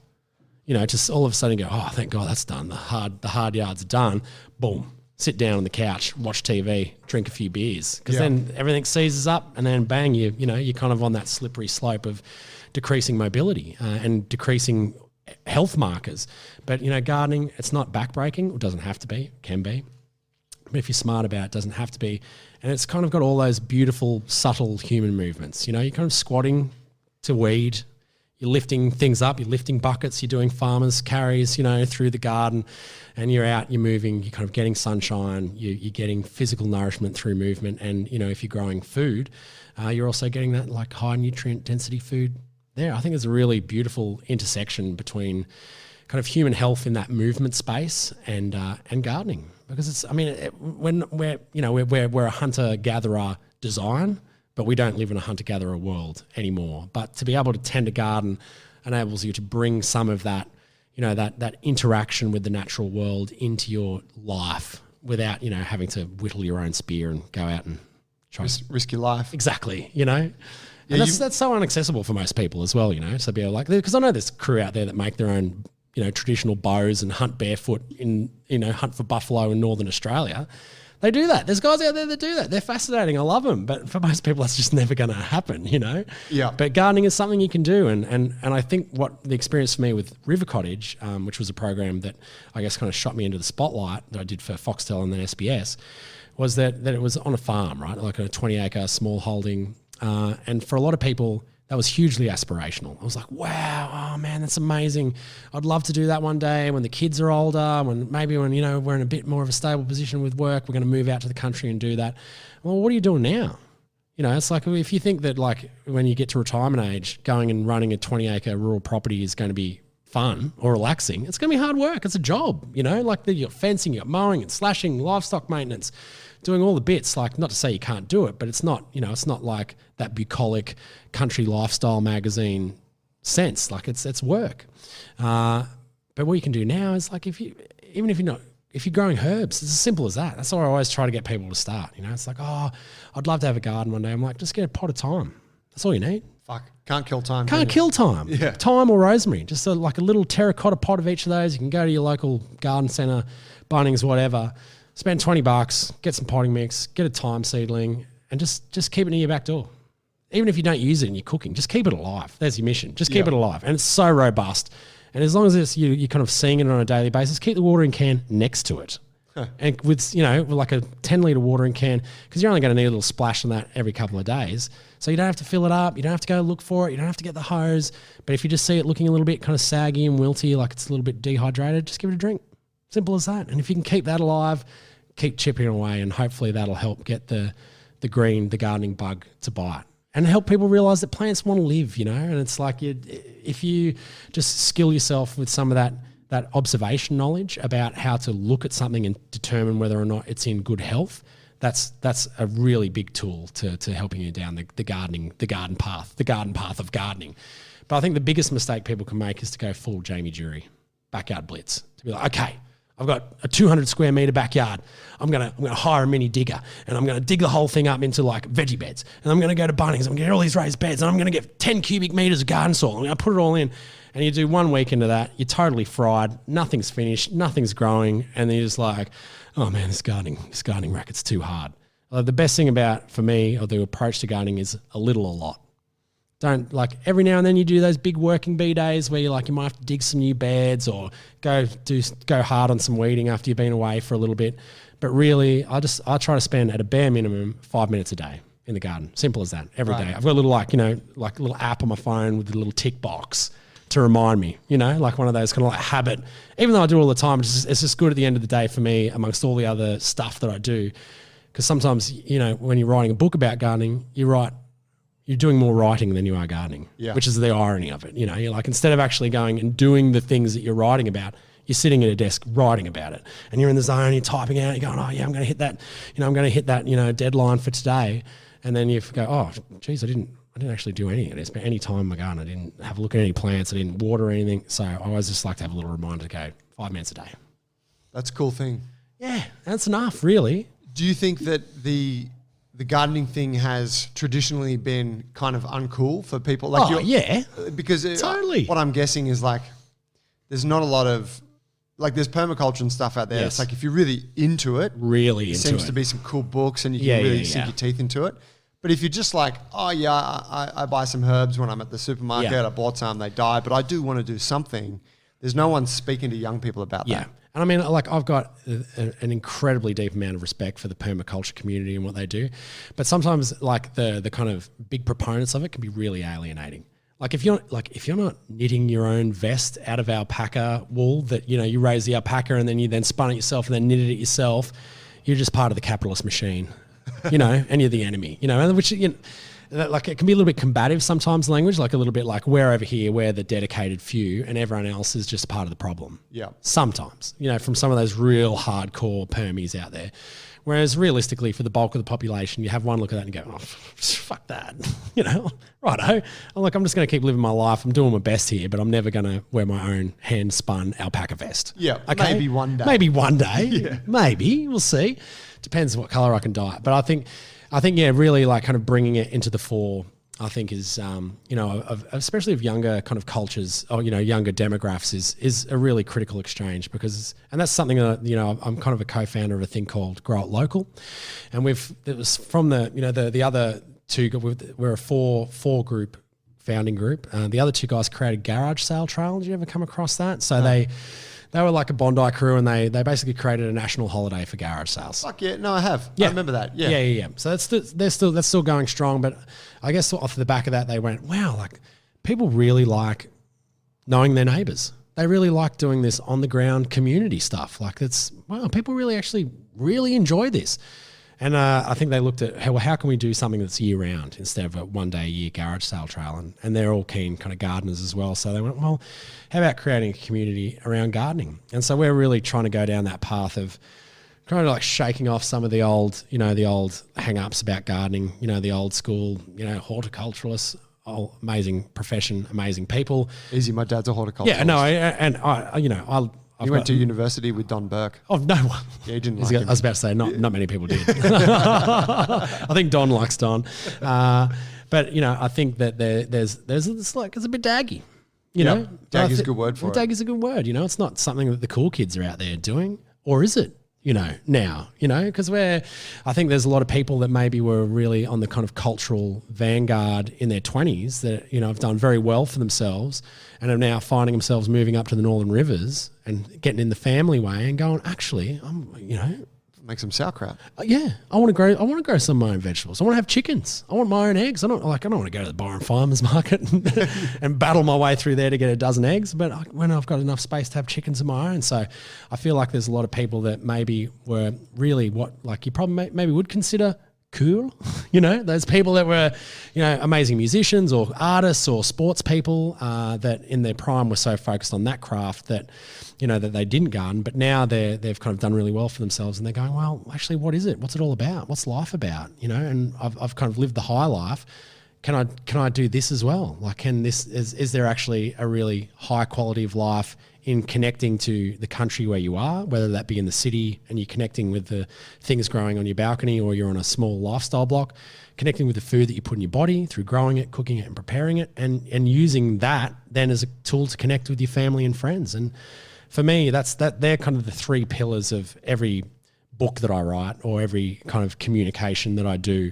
They're the kind of three pillars that I find, are the kind of universally appealing ones or the universally relevant ones, that if as an individual you can connect with the country around you, the food that you eat, whether through the growing of it or cooking it, and the sharing of it with your people, your tribe, then they are the kind of three most critical important factors for human health and success. I reckon that if you can nail those three things, regardless of your income, as long as you've got a roof over your head, and as long as you've got that kind of that connection to the world around you, then you're doing good. And there's a whole, not a scientist, not a psychologist, but there's a whole cascade of benefit that comes from it because we're hardwired to want those things. Again, if you kind of go back to that pre-modern society, if you knew where you were and you knew the country around you, it was your landscape, it was your town, your village, your valley, whatever, and you had safe food and you had a secure family around you, then you were good. You know what I mean? There were threats and problems. So, but when we have those things, it's just like, yes, okay, great, life's good. Yeah. And, we are removed from those things in modern life, whether we have no relationship to it or very little relationship to our food. Someone else grows it, someone else cooks it often now, and someone else brings it to your doorstep where you take it out of a little plastic container and eat it in front of the TV. You don't have a connection to your country because you live in your house, you drive your car to your job, and you don't really have that intimacy with the landscape around you. You don't notice the change of the seasons except for what you've got to set the air conditioning to. And we're increasingly isolated from our communities, so each of those things, I hope at least, and I like to think they are relatively accessible and democratic. Like it's not, when you're in that kind of health and wellness space, it can really run the risk of becoming elitist very quickly, which is a lot of those kind of like Instagram, wellness people like, yeah, it's cool that you can do 4 hours of yoga a day and go and eat a vegan diet at a vegan cafe, that you never have to prepare any of that food yourself. Like, good on you, power to you. That's great. You are in excellent health.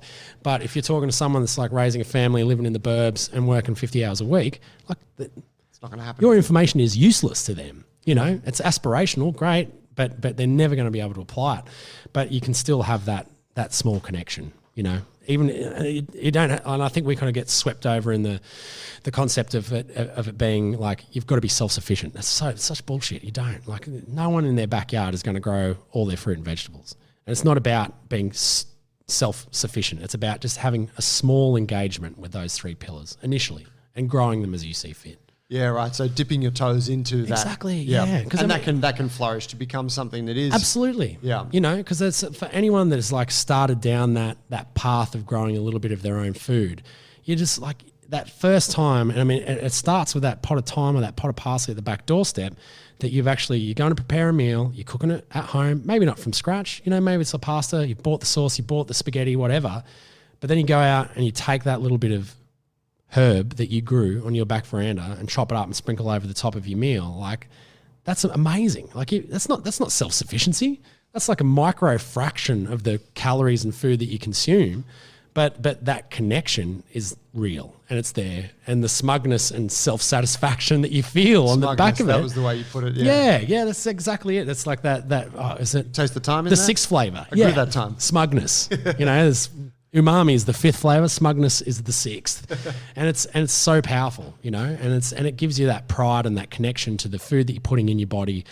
And I guess when you're growing it as well, there's a deeper level of acceptance. I think that when we spend so much time demonizing food that we eat, like sugar bad, carb bad, meat bad, whatever, dairy bad, like there's so many bad foods out there for us that when you go to consume those foods, if you've been in that mindset, you're like, I've been on this diet, but I'm actually kind of feeling like I need to embrace this ingredient that's been demonized. When you eat it, like your body's kind of automatically priming it to be bad. Yeah. There's that psychological connection. You go, this isn't good, but I'm eating it anyway because I need it for my well-being. But whereas I'm going to pay for this. Yeah, I'm going to pay for it.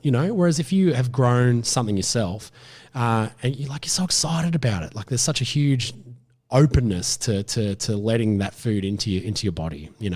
I'm getting a bit woo-woo, Joe. No, I'm getting a bit esoteric, mate. I think it's warranted, Paul. I was thinking this morning, I was talking to a couple of the guys that I was training. I made a batch of chili sauce at the beginning of lockdown. Because one of the girls in the gym, she manages a pub, and the kitchen had to offload a bunch of stuff. They had a bunch of perishables. And she said, hey, I got this tub of habaneros. Do you want them? And I was like, yeah, take them. And so I made this.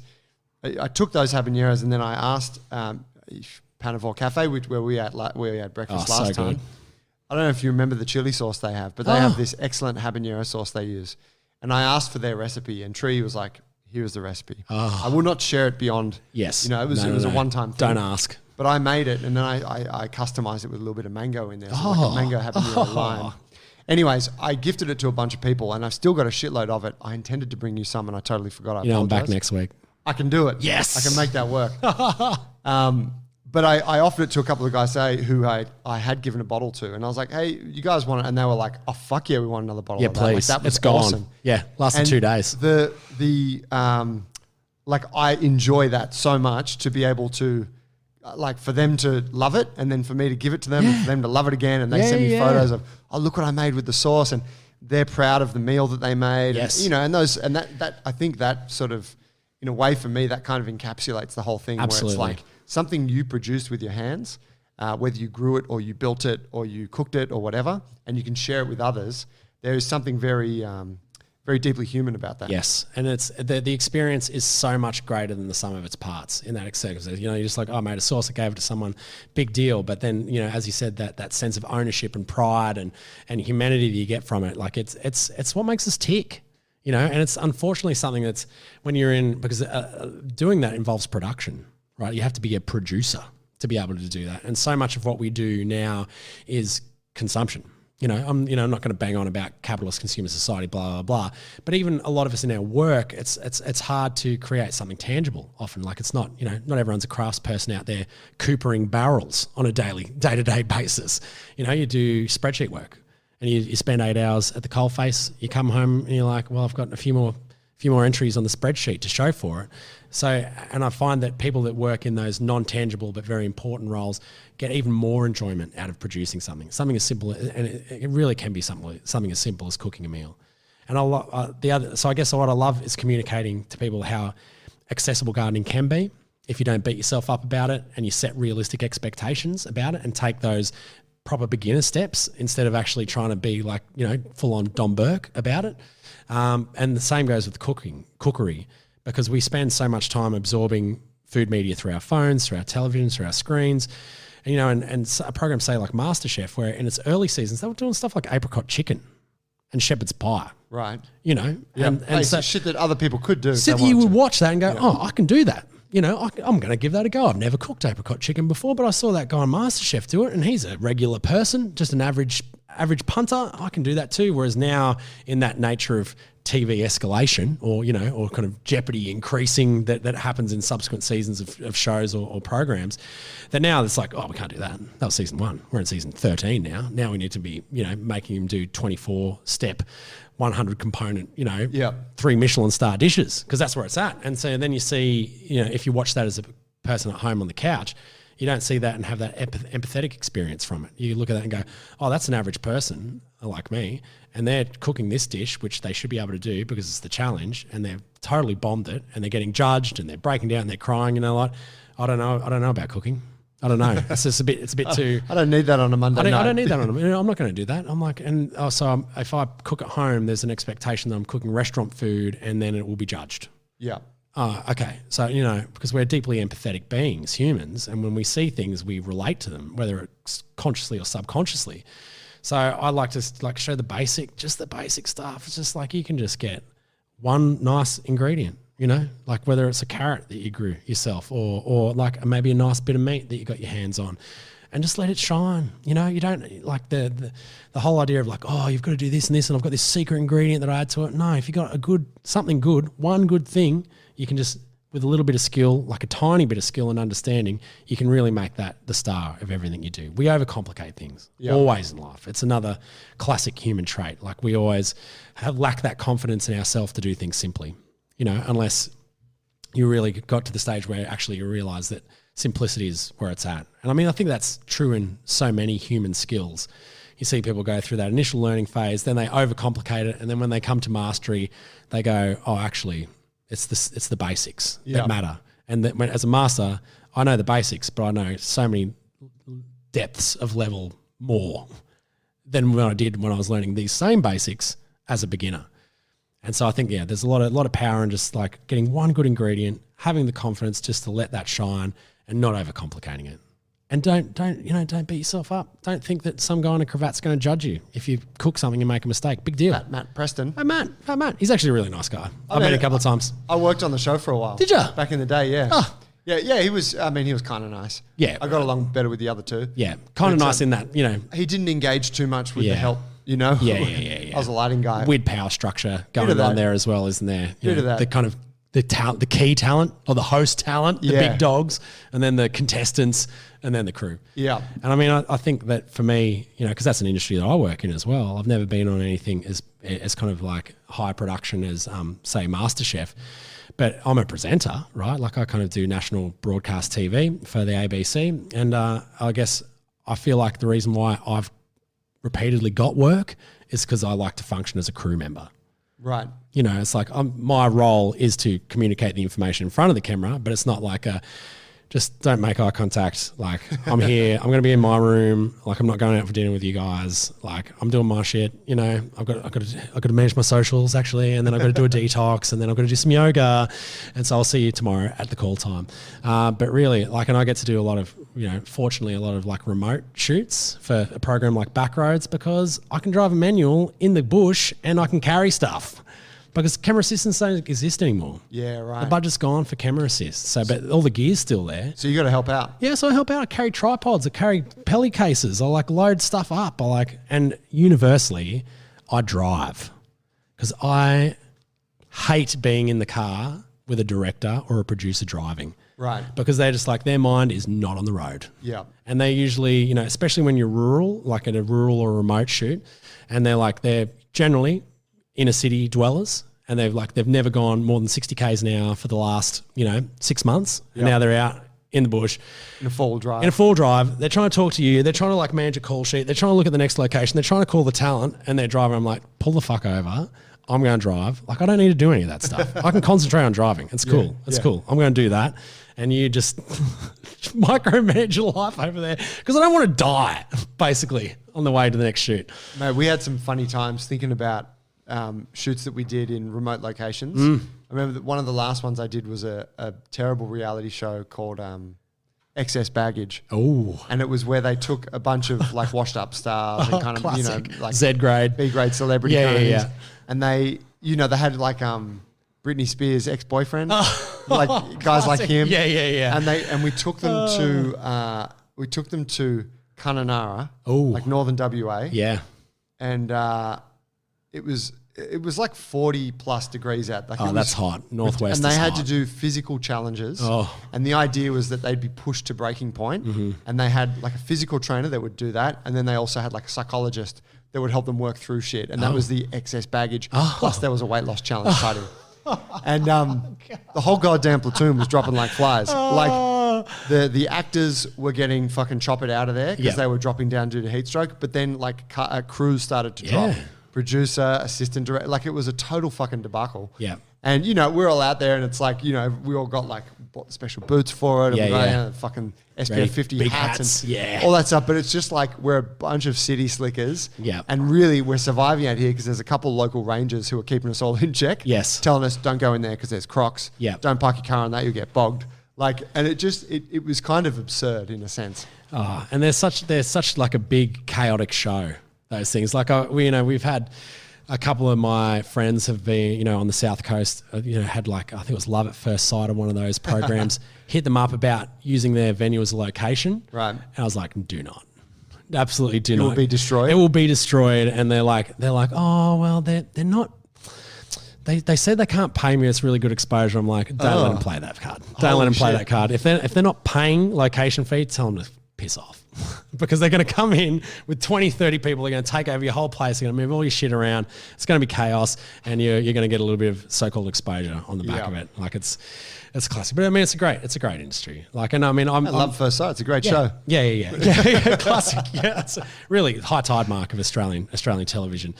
But you know, I guess I'm lucky. I work for the ABC, and it's still everything's very low budget at the ABC. It's all kind of very small crews.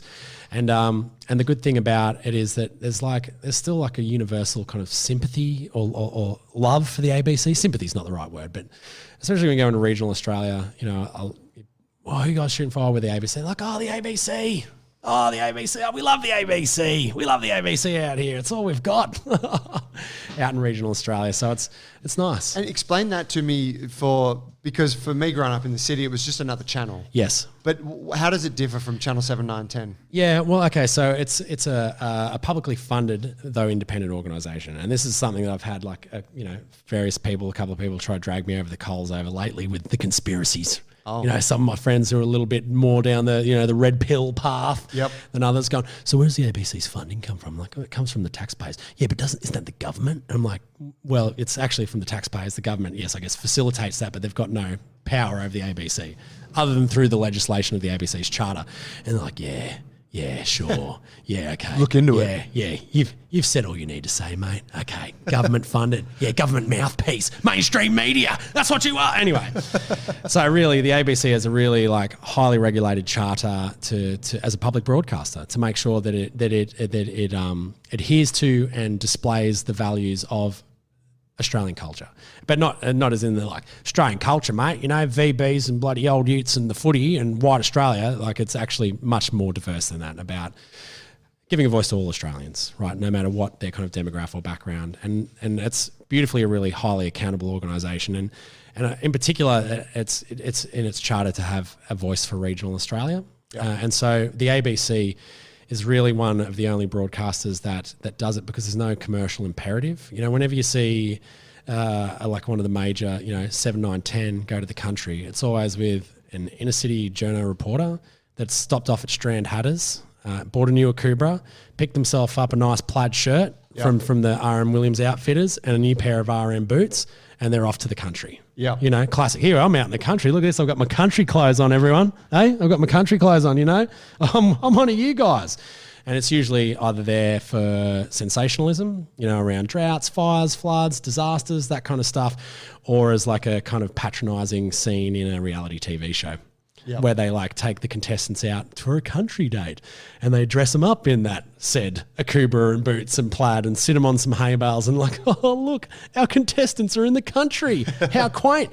Whereas the ABC does a much better job of telling the voice of real rural Australians. Right. Which is like what I do with Backroads. It's amazing. It's my favourite job to go and, we visit, very small townships all over Australia and we meet the people, know, and it's not about me, which is the best part. Like I kind of go there as the viewer and I just get to meet really interesting people doing interesting stuff on the fringes of our continent, or in the center of our continent all over the place. And, just meeting people that are just living interesting lives, doing interesting things and get to ask them questions. It's amazing. Man, you're the guy for the job. I'm the guy for the job. I just get out there and I'll carry the tripod while I'm at it. What are you here for? What are you in Sydney for right now? So I'm here because I'm 2/3 of a way for a shoot for Catalyst, for the ABC program, science program Catalyst. So we, this was a tough job. They really had to twist my arm for this one. We're doing a 1-hour documentary on the science of brewing beer. Oh, wow. I know, it's a tough. So there has been stages over the last couple of weeks where I have been getting paid good money to drink beer. And great beer, from the kind of some of the better practitioners in Australia around it. So it's great. We've got kind of 3 groups of just everyday people, or 3 teams of 2, and their challenge is to brew a beer. Okay. We before we started filming, we got them to do a little like DIY film yourself homebrew to kind of get them a little bit up to speed with some of the terminology and practice, which was of course resulted in very mixed outcomes. And then now they've teamed up with a professional brewer and they're in a small batch in Petersham and they're doing a 500 litre brew. Oh, wow. And so then we look at, we use the narrative of the competition in the kind of very friendly ABC competition way. We're not trying to like make people cry and get in their face with the producer and being like, so cheat on your wife. Yeah, exactly. Go on, do it. She's right there. Give her a kiss. Go on. And then using that the stages of that competition brew to tell the science behind it, and just looking at yeasts and malting and algae and it's really fascinating. It's quite simple, It's like bread. Beer's like bread. It's like 4 ingredients, like yeast, malt, water, and what am I missing there? Hops. Yep, hops. And but within that, as in again with something like sourdough bread, there's so much variation and complexity. There's so much you can do, and really there's a lot about biology. There's a lot about chemistry with like the Maillard effect of malting barley. All the reactions that happen with hops is fascinating. It's going to be a great watch. I don't know that I'll ever get paid to drink beer again in my life, unfortunately. I don't really drink that much beer, but this time I've been, when in Rome. Why not? Gig. Why not? Part of the gig. Someone's got to do it. I'm not going to spit it in a bucket. What's the deal? You go out, try some a little bit, but then you're hanging out at the place, you finish up for the day. Exactly. You guys want to sit around and have a beer? Exactly. You're there with the head brewers and they're like, what are you guys, you're shooting off? Look, here, try this. Try this 12 red porter, 12% red porter. I'm like, oh. But it's been really good, and I've swallowed a lot of beers the last, in the kind of like fancy glasses. I've been doing a lot of this, a lot of the kind of like nose and the, oh yes, very interesting bouquet there. It's, but no, they're a fun bunch, the brewers of the Inner West, and I guess it's really given me an appreciation of just what a unique kind of culture there is around brewing in the Inner West. Like it's real. It's huge, isn't it? It's massive, and it's really interconnected and it's independent, and there's all this kind of like idea and knowledge sharing and friendly competition, and also for anyone that's has access to going and drinking in these places, really great beers.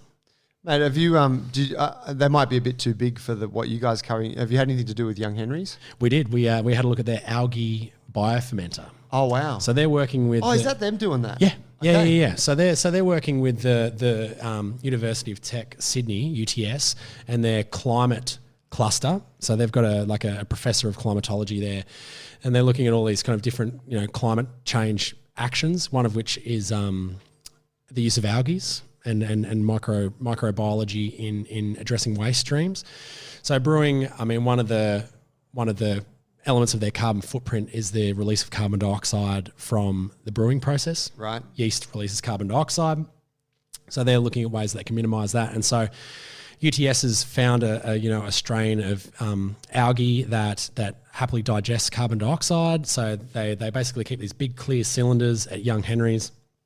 They inoculate it with a small amount of algae that was initially isolated and then bred up to a somewhat commercial quantity at UTS. And then through the brewing process, the carbon dioxide's pumped into these tanks. The algae eats it, the algae expands, and then they take it and I think in this circumstance, they mix it with stock feed to feed to cattle to, you've probably heard about seaweed reducing methagenesis in stock. So they're talking about feeding, adding seaweed as an additive to livestock feed, cattle in particular in the dairy and the feedlotted industries to minimise that methane production. And so by having a small percentage of algae or seaweed in their diet, it actually stops or significantly reduces methagenesis. Wow. So that's kind of looking at, well, okay, if we can make, an amendment that's a byproduct from another industry, then feed it to the cows and then all of a sudden their methane output has significantly dropped, then we're kind of in a different space agriculturally when we're looking at overall carbon emissions. Wow. So the great thing there is so you can have a beer and you can kind of ideally have the steak and be like, I'm doing my bit for the planet. That's right. I can have my pub feed and I'm doing something good. That's cool. So yeah, and I mean, that's just it's like a rock and roll show at Young Henry's there. It's so far from my pokey little regional existence in a little seaside village, like motorbikes and tats and black singlets and long hairs. Yep. And I'm like, oh, this is great. It's so cool. Man, I met one of the owners, Oscar, years ago through some guys friends of mine who trained at our gym who were just friends of his. And they were like, some friends of ours have started a beer company. It's called Young Henry's. Apparently they're doing all right. Yeah. And anyway, I remember getting in touch with him because I wanted to do some kind of collaboration with him. Oh, nice. And we did some stuff. They ended up giving us some kegs, which we actually have out the front. We'll use them for irregular object lifting. Yes. But they were like, man, if you guys need anything, just hit us up. And we're like, hey, we're having a Christmas party. And they're like, we got Sweet. you. They dropped off a few kegs, dropped off a pump. We're like, how much do you want for this? They're like, don't worry about it. You guys are cool. The next year around, you need some more beer for the Christmas party. Just really fucking cool guys. Yeah. Doing it for the love of it. And they've obviously made been very successful with it. Smashing it. Yeah. It's the big show over there now. It's unbelievable. I mean, what's happening there in, what is it, Newtown, I think? Or in that, kind of, or not Town really. Enmore. Yeah, exactly. I mean, that's kind of the forward-facing component of their operation now. They've got a big show somewhere else across the country. Yeah, exactly. Right. So that's the heart and soul of it still there, but now they're so far beyond that little brewery in the inner west. That's amazing. And you just to watch people that are just passionate about something and just giving it a red hot go, and then to see them go on to that, that kind of success where, I mean, I find that evolution really fascinating, where you kind of go from passion, to business person, but still maintain the passion. Groundswell BJJ. Yeah, Groundswell BJJ. Hit me up on the South Coast. Southern Australia's premier training facility. Yeah. And only. Yeah, that's Pemberkiwi's first and only jiu-jitsu gym. We can't give you a belt, but we can give you a belting. Mate, that's a good spot for us to wrap it up on. Nice. Can you give a bit of a plug to where people can find the book? Yes, absolutely. So, after November 18, I'm not sure when this is going to go to air, but November 18 is publication day. From then, all good book retailers. I mean, it'll be literally everywhere. So, Booktopia, whatever. Obviously, my preference is for you to support small independent book retailers. I mean, you might save a couple of bucks if you get it from Booktopia, but if you got a local bookshop, please get it from them because it makes a big difference. Booktopia is Australia's Amazon. It's massive. They're doing an amazing job, being that big scale, but they don't need your money. Yeah. You know what I mean? Your little book retailer that's been shut for the last 6 months and really dependent on retail, they need your business. So get it from the independent guys if possible, or you can get it directly from me.